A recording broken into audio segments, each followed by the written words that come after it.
Today we're going to talk about pressed powder foundation. So as with all of our foundation formulas, you always want to start with a primer.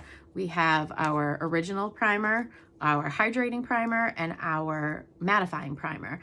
Any of them will work. It can totally depend on the day and how your skin is doing in that day or that season.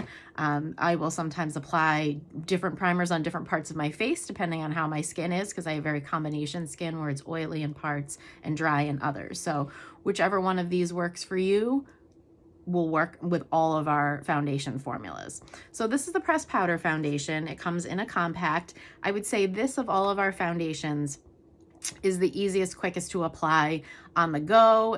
You don't necessarily even need to have a brush, which is nice. With all the other formulas, I never recommend applying foundation with your fingers.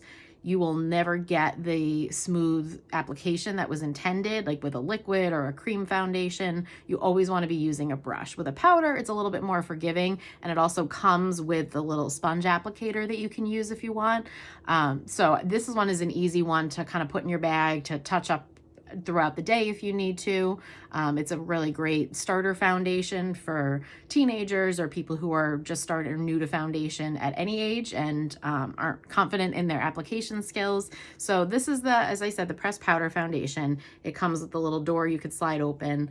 You can use the applicator to apply it, and to do that, you're going to get more full coverage versus if you were to use a brush. So I'll show you both ways. So with the sponge applicator, you just kind of rub it in there and then pat it on.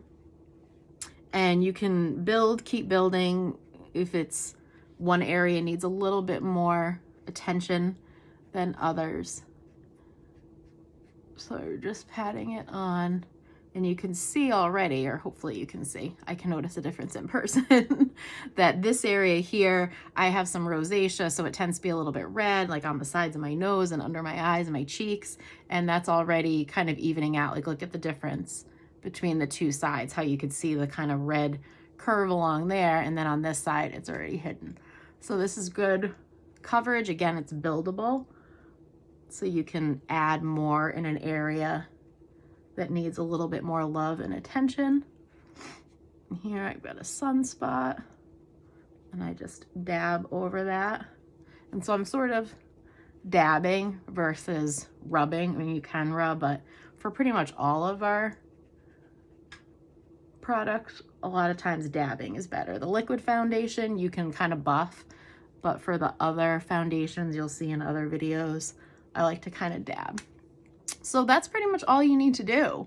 And I'm already evened out. So again, that's with the sponge applicator, but you can also take, this is our powder concealer brush. So it has two sides, so you could get into smaller spaces on your face with the smaller side if you want to, but to apply it, I just swirl it in and then just kind of tap or buff into your face. So this provides probably a little bit of a lighter coverage, because it's not picking up as much as the sponge might, but you can certainly get full coverage with the brush if you want to. So that's pretty much it. And then I would follow this with my normal face routine with the rest of the products, bronzer, blush. The one thing to make sure you're noting with a powder, you don't really ever want to put like a liquid or a cream product on top of a powder. So if you have a liquid foundation and then you have liquid concealer and you realize you need to touch up a spot, that's fine. With this, if you have a liquid concealer, you really want to put it on before you put the powder on, because liquid or cream on top of powder just kind of gets muddy and doesn't work that well. So just think about that with the order of the application of your products, that you want to do any liquids or creams before you do any powders. But my bronzer, my blush, those are both powders, so I'm going to go ahead and finish those.